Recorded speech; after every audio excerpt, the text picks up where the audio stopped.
اس کے بعد حدیث ہے حضرت عبداللہ بن عمرو بن عاص رضی اللہ تعالی عنہما سے مروی ہے کہ ایک آدمی نے حضور صلی اللہ علیہ وسلم سے عرض کیا اسلام کی کون سی چیز سب سے اچھی ہے؟ تو آپ نے فرمایا یہ کہ تم کھانا کھلاؤ اور سلام کہو ہر شخص کو، خواہ تم اسے جانتے ہو یا نہیں جانتے۔ یعنی اسلام کی خوبصورت باتوں میں سے 2 باتیں یہاں بتائی گئی، اگرچہ ساری نہیں بتائی گئی۔ سوال یہ پیدا ہوتا ہے، بعض اوقات آپ لوگ خود حدیث پڑھتے ہیں، کسی حدیث میں ملتا ہے سب سے اچھا کام یہ ہے، دوسری میں ملتا ہے سب سے اچھا کام یہ، اور آپ کہتے ہیں میں تو کنفیوز ہو گئی ہوں کہ اچھا یہ ہے یا یہ ہے، مجھے اب کون سا کرنا چاہیے۔ تو بات یہ ہے کہ آپ صلی اللہ علیہ وسلم کے فرمان کے مطابق مختلف اچھے کام ہم تک پہنچے ہیں۔ وہ مختلف کیوں ہیں؟ کسی کو ایک بات کسی کو دوسری کیوں بتائی گئی؟ اس میں آپ صلی اللہ علیہ وسلم کا طریقہ تعلیم اور حکمت تبلیغ مد نظر ہے کہ ایک شخص جو اور کچھ نہیں کر سکتا، سلام ہی کر سکتا ہے، تو اس کو سلام کرنا سب سے اچھی بات بتا دی گئی کہ تم یہ کر لو۔ ایک دوسرے کے پاس مال بہت ہے تو اسے مال خرچ کرنے کا بتا دیا گیا۔ اسی طرح حتیٰ کہ مال خرچ کرنے میں بھی مختلف صحابہ کرام سوال کرتے ہیں کہ کون سا طریقہ مال خرچ کرنے کا سب سے اچھا ہے، تو آپ اس کے جواب میں مختلف طریقے بتاتے ہیں۔ مختلف احادیث میں مختلف چیزیں بتائی گئی ہیں۔ اب انسان سوچے کہ میں کیا کروں، اس میں سے انسان دیکھ لے کہ اس کے حسب حال کون سی چیز ہے، اس کو کیا سوٹ کر رہا ہے۔ مثلاً آپ دیکھیں کہ غریبوں کو کھلانا، بھوکے کو کھانا کھلانا ایک بہت ثواب کا کام ہے، لیکن اگر آپ کسی ایسے ملک میں رہ رہے ہیں کہ جہاں بھوکا ہے کوئی نہیں، تو ظاہر ہے کہ آپ کے بس میں وہ نیکی کرنا نہیں ہے۔ ایسی صورت میں پھر آپ کیا کریں؟ پھر آپ کوئی اور طریقہ سوچیں گے بھلائی کرنے کا۔ تو یہ دین میں اس سے وسعت پیدا ہوئی۔ دوسری بات ہمیں یہ پتہ چلتی کہ صحابہ کرام کتنے شوقین تھے کہ ہر وقت بہتر سے بہتر اور بہترین کی تلاش میں رہتے تھے۔ مثلا صرف انہیں یہ نہیں تھا کہ اللہ تعالیٰ نے کہہ دیا کہ نماز پڑھو یا کہا کہ مال خرچ کرو تو ہم بس اٹھا کے خرچ کر دیتے ہیں جیسے، پھر پوچھتے تھے بہتر طریقہ کون سا ہے، اس سے اچھا طریقہ کون سا ہے، تاکہ صرف خرچ نہ کریں بلکہ اعلیٰ درجات کو بھی پہنچے۔ جیسے ہم دنیا کے معاملے میں حریص ہوتے ہیں کہ مثلا خواتین ہیں، اگر کپڑے کی شوقین ہیں تو یہ کہ اچھا کہاں سے، اور اس سے اچھا کہاں، اور اس سے اچھا کہاں، اور وہاں جا کے خریدیں کہ جہاں سب سے اچھا ہو۔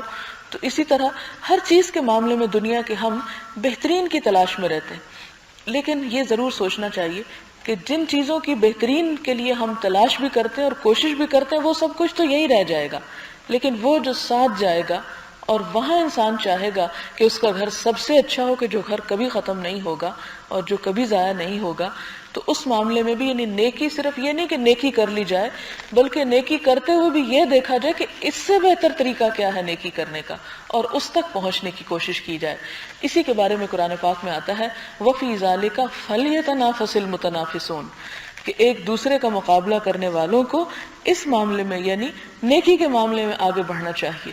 اور اسی کے بعد اسی طرح فَالسَّابِقُونَ السَّابِقُونَ، کہ آگے بڑھنے والے تو آگے بڑھنے والے ہی ہیں، یعنی قیامت کے دن ان کے درجات تو ہیں ہی بلند۔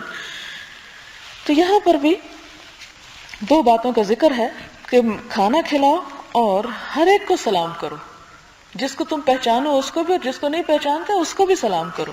یعنی اتنا بہترین اخلاق سکھایا گیا، اور اگر یہ چیز معاشرے کے اندر عام ہو جائے تو آپ دیکھیں کہ معاشرے کے اندر بہت سی نفرتیں اور کدورتیں خود بخود ختم ہونے لگے، کیونکہ انسان کے دل میں بعض اوقات کسی کے بارے میں کچھ میل آ جاتی، کسی کے بارے میں بدگمانی آ جاتی، لیکن جب وہ آپ کو آ کے سلام کر لیتا ہے یا آپ آگے بڑھ کے اس کو سلام کر دیتے تو وہ دلوں کی کدورت خود بخود دھل جاتی، کیونکہ جب ڈسٹنس آ جاتا ہے، جب کمیونیکیشن نہیں رہتی تو بہت سی غلط فہمیاں ہونے لگتی ہیں، اور وہ شیطان کے ڈالے ہوئے وسوسے ہوتے ہیں جن کی کوئی حقیقت نہیں ہوتی۔ تو ایسی صورت میں جب انسان ایک دوسرے کو سلام کرتا ہے، ہاتھ بڑھاتا ہے، تو اس سے دل بھی قریب آتے ہیں۔ اگلی حدیث میں ہے، حضرت ابو ہریرہ سے مروی ہے کہ حضور صلی اللہ علیہ وسلم نے فرمایا جب اللہ تعالیٰ نے آدم علیہ السلام کو پیدا فرمایا تو انہیں حکم دیا کہ جاؤ اور فرشتوں کی اس بیٹھی ہوئی جماعت کو سلام کرو۔ یعنی آدم علیہ السلام جب پیدا ہو کے دنیا میں انہوں نے آنکھ کھولی تو سب سے پہلا کام جو کروایا گیا وہ سلام ہی تھا۔ اسی طرح ہمارے جو بچے بولنے کی عمر کو پہنچ جائیں تو ہمیں بھی انہیں سلام سکھانا چاہیے، اور ہمارا ہاں فخر سمجھا جاتا ہے ہائے اور ہیلو پہ، لگتے تو بڑے خوبصورت ہیں کیونکہ وہ خوبصورت بنا دیے گئے ہیں ہمارے لیے، لیکن میننگ لیس ہیں۔ تو اور اس میں بچوں کو سکھانے کا طریقہ یہ نہیں کہ آپ انہیں ڈکٹیٹ کریں کہ کہو سلام کرو سلام، نہیں، آپ انہیں خود آگے بڑھ کر کریں، جیسے حضور صلی اللہ علیہ وسلم کا طریقہ تھا کہ وہ بچوں کو خود سلام کرتے تھے، جس سے بچوں کو پھر، کیونکہ بچے تو ہر چیز میں کاپی کرتے ہیں، آپ ابتدا کریں گے تو وہ آپ کے پیچھے چل پڑیں گے۔ تو یہاں پر بھی حضرت آدم کو فرمایا کہ سب سے پہلے جا کے ان کو فرشتوں کو سلام کرو اور غور سے سنو کہ وہ تمہیں کیا جواب دیتے ہیں، کیونکہ وہی تیرا اور تیری اولاد کا سلام ہے۔ حضرت آدم علیہ السلام نے فرشتوں سے کہا السلام علیکم، تو انہوں نے جواب دیا السلام علیکم ورحمۃ اللہ، اور انہوں نے ورحمۃ اللہ کے الفاظ زیادہ کہے۔ یہ بالکل اس آیت کی تفسیر ہے کہ یا اتنا، یعنی اس سے بہتر جواب دو یا اتنا تو کرو کہ جتنا کسی نے کہا۔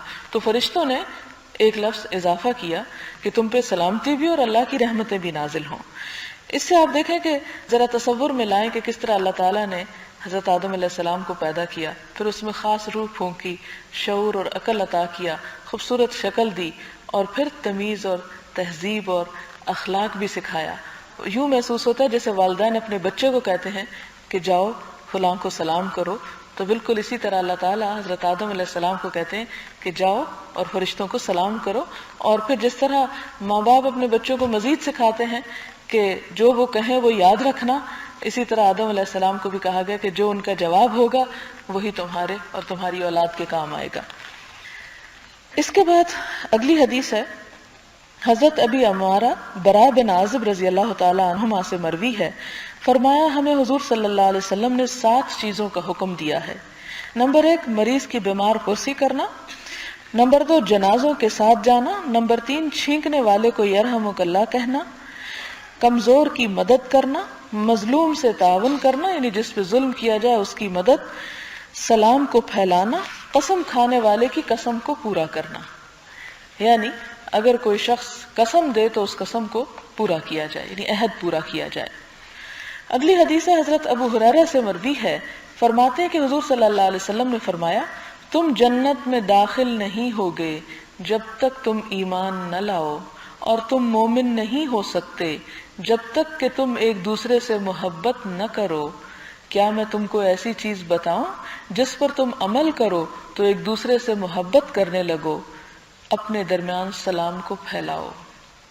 اب دیکھیں صحیح مسلم کی روایت ہے، اور ذرا ابتدا سے دیکھیں کہ پہلی بات یہ ہے کہ تم جنت میں داخل نہیں ہوگے جب تک مومن نہ ہوئے، اور تان کہاں جا کے ٹوٹتی ہے؟ سلام پر۔ تو گویا سلام کرنا ایمان میں اضافے کا سبب ہے اور ایمان کے کمال کا ذریعہ ہے اور انسان کو جنت تک پہنچانے کا سبب۔ اور پھر مومن کا شعار کیا ہے کہ وہ باہم محبت کرنے والے ہوں۔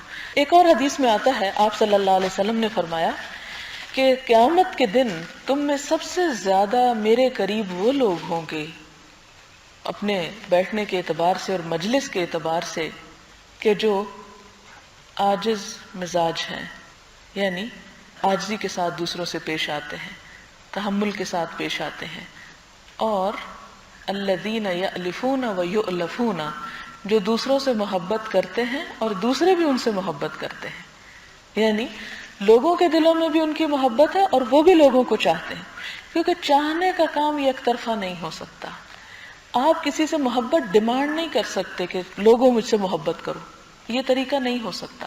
اس کے لیے آپ کو خود آگے ہاتھ بڑھانا ہوگا، اور یہ انتظار کیے بغیر کہ دوسرا کیا کرتا ہے، اپنی طرف سے جو اچھا سلوک آپ کر سکیں وہ کریں، اور وہ معاشرہ اور وہ افراد جو آپس میں مل جل کر رہیں، بغض اور حسد اور برے جذبات سے اپنے آپ کو بچا کے ایک دوسرے کے ساتھ گھل مل کر رہیں، وہ زیادہ پسندیدہ ہیں اللہ تعالیٰ کو بنسبت اس کے کہ جو ہر وقت ماتھے پہ بل رکھے، لیے دیے رہے، غضبناک رہے اور دوسروں سے ہر وقت شکایت ہی شکایت ہو اس کو۔ کیونکہ ہمارے ہاں کچھ شخصیات ایسی ہوتی ہیں کہ جنہیں ہر وقت دوسرے سے کچھ شکایت ہی رہتی ہے، اور جہاں بیٹھیں گے وہ کوئی بھلی بات کرنے کی بجائے لوگوں کے رویے پر ہی شکایت کریں گے۔ اور عموماً یہ ہوتا ہے کہ گھروں میں تو مخصوص افراد رہتے ہیں، والدین ہوتے ہیں جن سے انسان کو فطری محبت ہوتی، اولاد ہوتی ہے جن سے والدین کو فطری محبت ہوتی، لیکن ایسی جگہ پہ رہنا کہ جہاں والدین اور اولاد نہیں ہوتے بلکہ مختلف قسم کے لوگ ہوتے ہیں، مختلف طبیعتوں کے، مختلف مزاج کے، تو ان کے ساتھ اچھی طرح پیش آنا اور ان کے ساتھ محبت کرنا اور ان سے کروانا، یہ بندہ مومن کی ایک پہچان ہے، اور اس کا خاص طور پر اہتمام کرنا چاہیے. اور ہم میں سے ہر ایک کو اپنے بارے میں سوچنا چاہیے کہ کیا لوگوں کے دلوں میں میری محبت ہے، اور اگر یہ معلوم کرنا ہو تو یہ دیکھیں کہ کیا میرے دل میں لوگوں کی محبت ہے. اگر میرے دل میں ہے تو یقیناً دوسروں کے دل میں بھی ہوگی، اور اگر آپ کے دل میں دوسروں کے لیے صرف نفرت ہے تو پھر بھول جائیں کہ کوئی آپ سے بھی محبت کرے. اس لیے کہ بہت کم لوگ ایسے ہوتے ہیں کہ جن سے آپ نفرت کا بھی برتاؤ کریں تو بھی وہ آپ سے محبت کرتے چلے جائیں. تو یہ زندگی گزارنے کا ایک سلیقہ ہے، ایک طریقہ ہے کہ انسان آگے بڑھ کر دوسروں سے محبت کرے، ان کی خطاؤں کو معاف کر دے. اور اسی لیے جب دو لوگ روٹھ جائیں، دو لوگوں کے درمیان ناراضگی ہو، تو منانے والا جو ہے اور منانے میں پہل کرنے والا جو ہے وہ سارا ثواب اور اجر لوٹ کے لے جاتا ہے. آپ نے فرمایا کہ 3 دن سے زیادہ کوئی دو شخص آپس میں ناراض نہیں رہ سکتے، اور اس میں ناراضگی کو ختم کرنے میں جو پہل کر لے گا، آپ نے فرمایا کہ وہ سب ثواب لے گیا. اسی طرح خاص طور پر شوہر کے بارے میں ایک حدیث آتی ہے. میں ایک میگزین میں پڑھ رہی تھی، جدہ سے وہ میگزین آتا ہے، تو اس میں 2-3 احادیث اس باب میں تھی کہ ایک عورت آتی ہے اور وہ اپنے خاوند کی شکایت کرتی ہے حضور صلی اللہ علیہ وسلم سے. تو آپ، چونکہ عورت آئی تھی اس لیے، کیونکہ میرے دل میں یہ خیال ہے کہ کیوں عورت ہی کو کیوں کہا گیا کہ وہ جا کے منا لے اپنے شوہر کو. تو بات یہ ہے کہ جو شکایت لے کے آتا ہے اسی کو سمجھا سکتے ہیں آپ، جو ہے نہیں سامنے اسے آپ کیا کہہ سکتے ہیں کہ لے آؤ، طلب کرو اس کو بھی اور میں اسے نصیحت کروں. تو آپ نے عورت کو بار بار یہ کہا کہ وہ اپنے شوہر کو منائے، اور یہاں تک کہا کہ اگرچہ شوہر کی غلطی ہو پھر بھی عورت جو ہے وہ اس کو منائے. اور اس میں یہ ہے کہ ساتھ فرمایا کہ اگر وہ شوہر کی غلطی ہو تو پھر اس عورت کا اجر اللہ کے ذمہ واجب ہو گیا. اور اس طرح ایک خاندانی نظام کو جو مستحکم کرنے کا اسلام میں کانسیپٹ ہے، اس میں اگرچہ عورت بہت سی قربانی، اور بیچاری عورت سب سے پہلی قربانی تو یہ دیتی ہے کہ اپنے ماں باپ اور گھر بار اور وہ سب کچھ، بچپن کی وہ سہیلیاں اور کھلونے اور وہ سارا ماحول چھوڑ کے دوسرے گھر میں آ جاتی ہے. یہ بہت بڑی قربانی ہوتی ہے ایک لڑکی کی. لیکن جب وہ اتنا کچھ چھوڑ آئی، اتنی بڑی ہجرت کر لی اس نے، تو پھر کچھ اور چیزوں میں بھی ہجرت کر لے. اور وہ ہجرت یہ ہے کہ اپنی ناپسندیدہ چیزیں جو ہیں ان کو، اور ایسے کام کے جن کو وہ نہیں کرنا چاہتی ان کو کسی حد تک گوارا کر لے. تو اس سے ازدواجی زندگی کی اونچ نیچ میں بہت فرق آتا ہے. اور یہ درست بات ہے کہ انسان پر جب زیادتی ہوتی ہے خاص طور پر، تو انسان کے اندر نفرت کا لاوا ابلنے لگتا ہے، اور انسان جو ہے بعض اوقات اپنی نفرت پر قابو بھی نہیں پا سکتا. لیکن اگر انسان تھوڑا سا، جیسے وہ دوا کا کڑوا گھونٹ پیتا ہے، اگر دوا کا کڑوا گھونٹ پی لے تو بہت سی چیزوں میں صحت بھی ہو جاتی ہے. کیونکہ وہ کڑوا گھونٹ پینا بڑا مشکل ہوتا ہے، لیکن وہ کس لیے پی لیا جاتا ہے؟ تاکہ انسان کا وہ بخار جو ہے وہ اتر جائے، اس کا وہ انفیکشن ختم ہو جائے، اس کی وہ بیماری درست ہو جائے. اور آپ نے دیکھا ہوگا کہ وقتی طور پر تو ذائقہ بڑا ہی خراب ہوتا ہے، اور بعض اوقات اسمیل بھی اتنی خراب ہوتی ہے کہ ناقابل برداشت. لیکن انسان جب وہ کر جاتا ہے تو اس کے نتائج بہت اچھے ہوتے ہیں. اور اس کو آزمائیں. پھر اس کے بعد ہے اگلی حدیث ہے کہ آپ صلی اللہ علیہ وسلم سے روایت ہے، حضرت عبداللہ بن سلام، یہ ایک یہودی تھے اور پھر مسلمان ہوئے. اور اسلام کی محبت کیسے ان کے دل میں بیٹھی؟ کہتے ہیں سب سے پہلے جب میں نے آپ صلی اللہ علیہ وسلم کو دیکھا تو آپ کی زبان مبارک سے یہ الفاظ سنے کہ میں نے حضور صلی اللہ علیہ وسلم کو یہ فرماتے سنا، اے لوگو، یا ایہا الناس افشوا السلام واطعموا الطعام وصلوا الارحام وصلوا والناس نیام تدخلوا الجنۃ بسلام.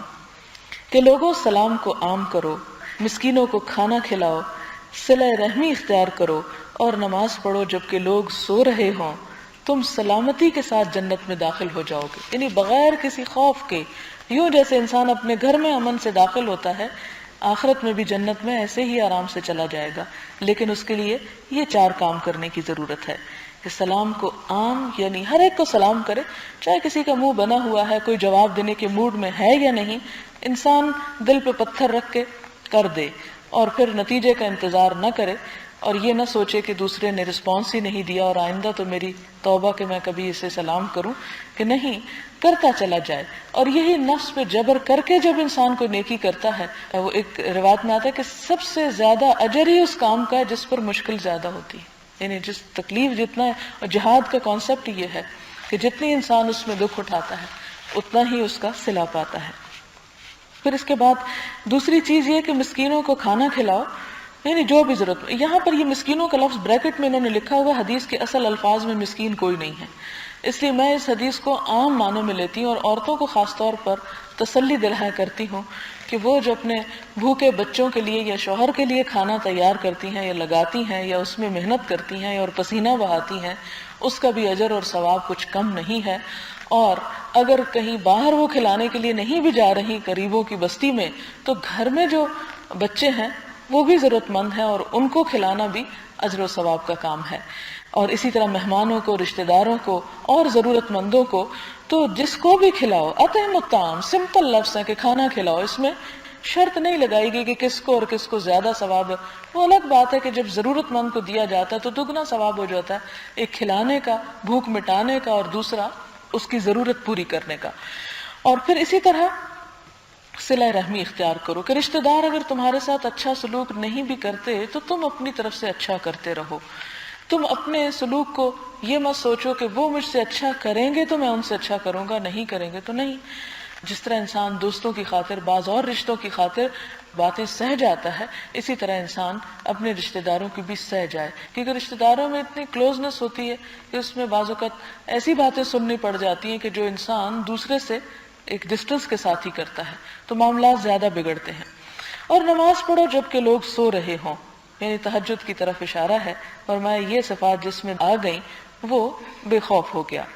اگلی روایت حضرت طفیل بن ابی کعب سے ہے کہ وہ حضرت عبداللہ بن عمر کے پاس جاتے تو وہ ان کو ساتھ لے کر بازار چل پڑتے. راوی کہتے ہیں جب ہم چل پڑتے تو حضرت عبداللہ جس ردی فروش، دکاندار یا مسکین کے پاس سے گزرتے اس کو سلام کہتے. طفیل کہتے ہیں ایک دن میں حضرت عبداللہ کے پاس گیا تو انہوں نے مجھے ساتھ بازار چلنے کو کہا. میں نے عرض کیا آپ بازار جا کر کیا کریں گے؟ وہاں آپ نہ تو خریداری کے لیے رکتے ہیں، نہ سامان کے بارے میں پوچھتے ہیں، نہ کوئی بھاؤ کرتے ہیں، نہ بازار کی مجلس میں بیٹھتے ہیں. میری گزارش ہے کہ یہیں ہمارے پاس ہی تشریف رکھیں، یعنی کہیں اور نہیں چلتے، ادھر ہی بیٹھ کے باتیں کرتے ہیں، ہم باتیں کریں گے. فرمایا اے بڑے پیٹ والے، اور طفیل کا پیٹ ذرا بڑا تھا، ہم صرف سلام کی غرض سے جاتے ہیں، یعنی ہمارا کام بازار میں جا کے کچھ خرید و فروخت کرنا نہیں. اور اس میں ایک واک کا بھی تصور پایا جاتا ہے کہ چلتے پھرتے چلے جائیں ایک، اور ساتھ ہی سلام کر کے نیکیاں کماتے جائیں. اور ہم صرف سلام کی غرض سے جاتے ہیں، ہم جس سے ملتے ہیں اس کو سلام کہتے ہیں. باب و کیفیت السلام، سلام کی کیفیت کا بیان، یعنی کس طرح سلام کرنا چاہیے. مستحب یہ ہے کہ پہلے کہنے والا کہے السلام علیکم یا اس کے ساتھ ورحمۃ اللہ وبرکاتہ، اور جمع کی ضمیر استعمال کرے، کم کا لفظ استعمال کرے، خواہ جس کو وہ سلام کر رہا ہے وہ اکیلا ہی کیوں نہ ہو.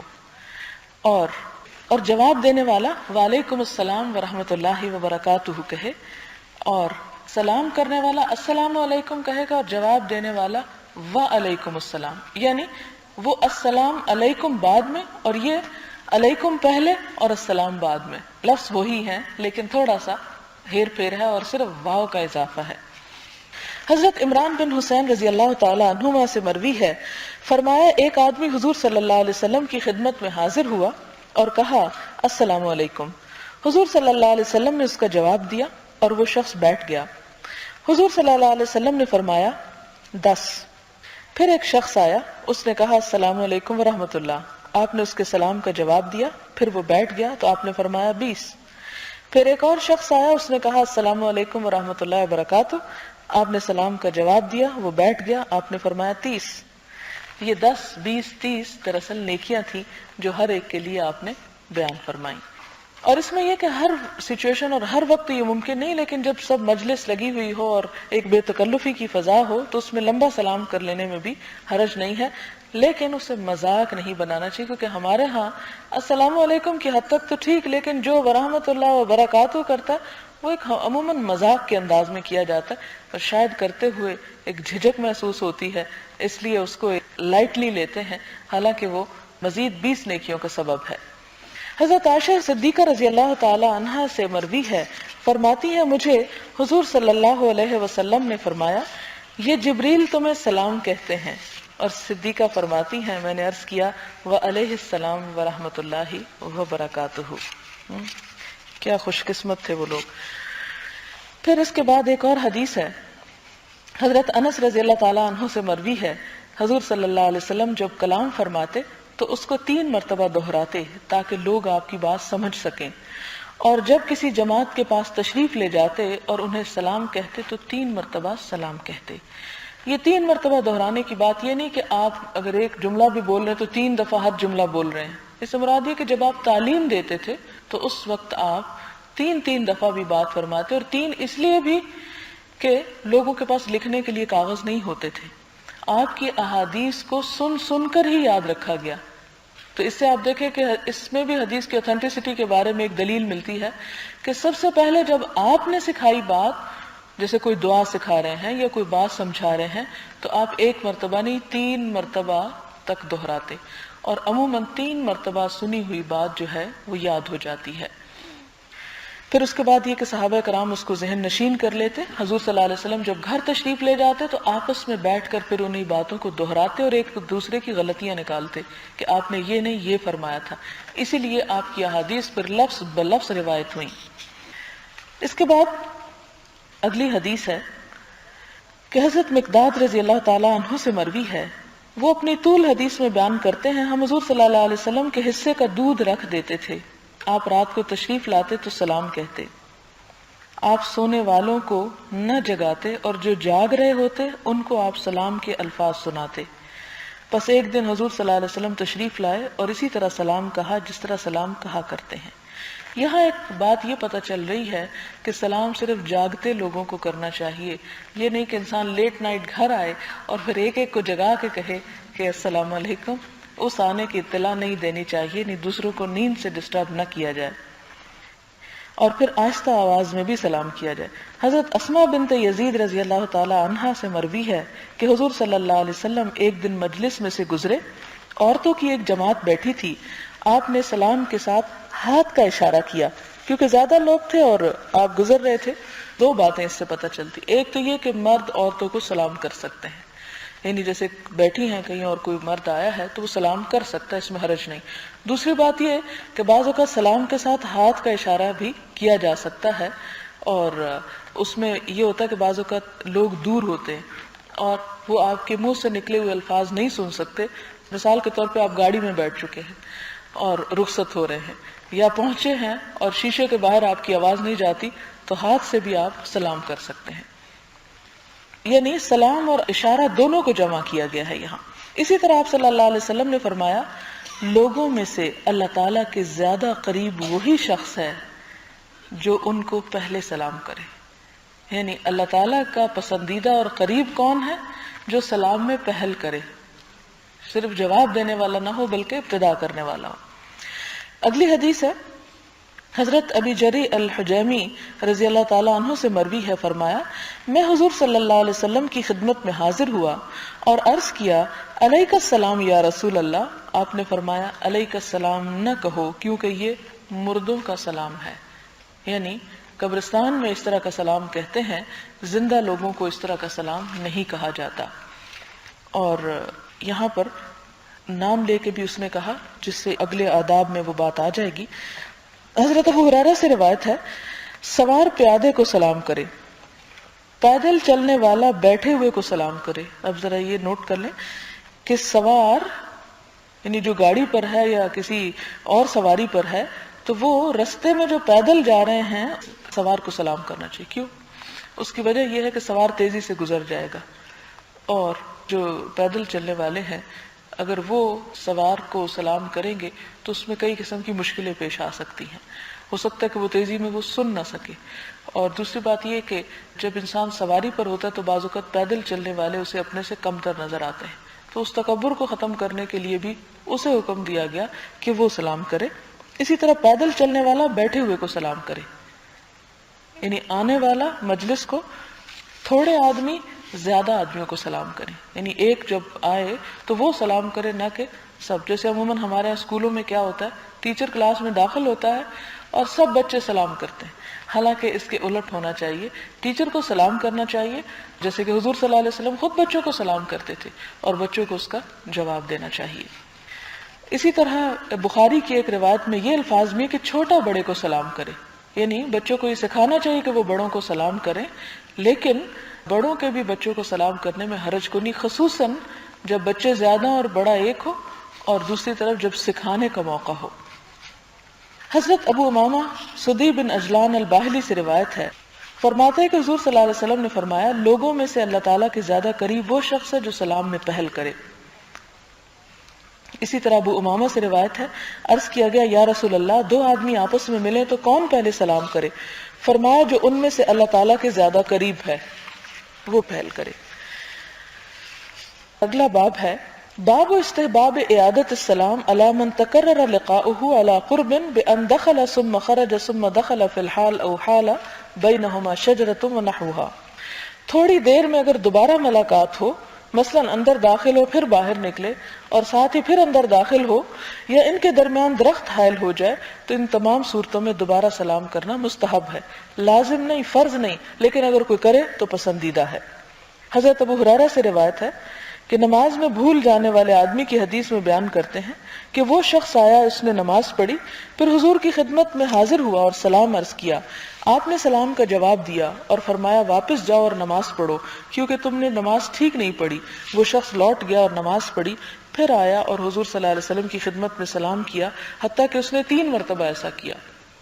آپ ایک جگہ تشریف فرما تھے، ایک شخص نماز پڑھ رہا تھا، آپ نے دیکھا کہ وہ تیز تیز نماز پڑھا، جلدی جلدی نماز پڑھ کے وہ آپ کے پاس آیا، اس نے سلام کیا، تو آپ نے فرمایا صلی فإنک لم تصلی، نماز پڑھو اس لیے کہ تمہاری نماز نہیں ہوئی.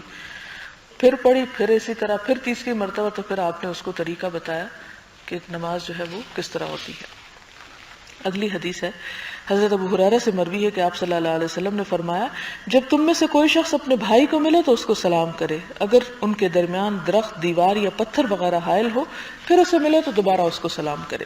لیکن یہ فرض کے درجے میں نہیں، مستحب کے درجے میں ہے. اسی طرح جب گھر میں داخل ہو تو سلام کیا جائے. پیچھے یہ آیت تو گزر چکی ہے کہ فَإِذَا دَخَلْتُمْ بُيُوتًا فَسَلِّمُوا عَلَىٰ أَنفُسِكُمْ تَحِيَّةً مِّنْ عِندِ اللَّهِ مُبَارَكَةً طَيِّبَةً.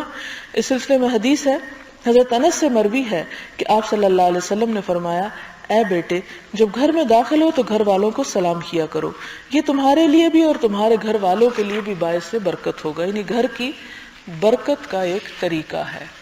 وآخر دعوانا الحمد للہ رب العالمین. سبحان اللہ والحمد للہ ولا الہ الا اللہ واللہ اکبر ولا حول ولا قوة الا باللہ العلی العظیم. اللہم صلی علی محمد وعلی آل محمد کما صلیت علی ابراہیم وعلی آل ابراہیم انک حمید مجید. اللہم بارک علی محمد وعلى آل محمد كما باركت على إبراهيم وعلى آل إبراهيم إنك حميد مجيد.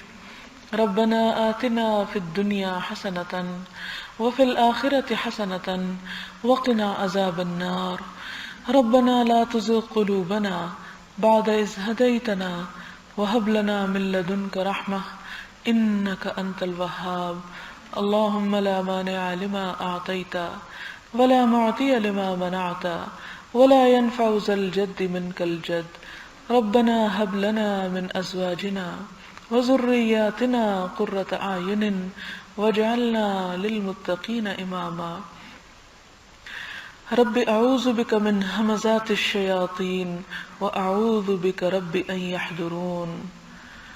ربنا اصرف عنا عذاب جهنم إن عذابها كان غراما إنها ساءت مستقرا ومقاما.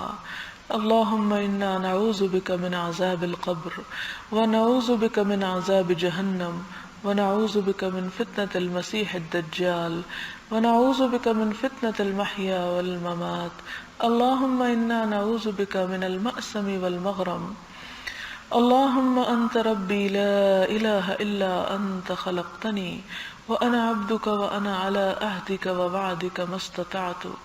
أعوذ بك من شر ما صنعت أبوء لك بنعمتك علي وأبوء بذنبي فاغفر لي فإنه لا يغفر الذنوب إلا أنت لا إله إلا الله أنت الحليم الكريم سبحان الله رب العرش العظيم والحمد لله رب العالمين رب نسألك موجبات رحمتك وأزائم مغفرتك والغنيمة من كل بر والسلامة من كل اسم لا تدع لنا ذنبا إلا غفرته ولا هما إلا فرجته ولا حاجة هي لك ردا إلا قضيتها يا أرحم الراحمين اللهم إنا نعوذ بك من الهم والحزن والعجز والكسل والجبن والبخل وغلبة الدين وقهر الرجال ربنا تقبل منا إنك أنت السميع الدعاء وتب علينا إنك أنت التواب الرحيم وصلى الله تعالى على خير خلقه محمد وعلى آله وأصحابه وأهل بيته أجمعين برحمتك يا أرحم الراحمين إلهي سبحانك اللهم وبحمدك نشهد أن لا إله إلا أنت نستغفرك ونتوب إليك والسلام عليكم ورحمة الله وبركاته.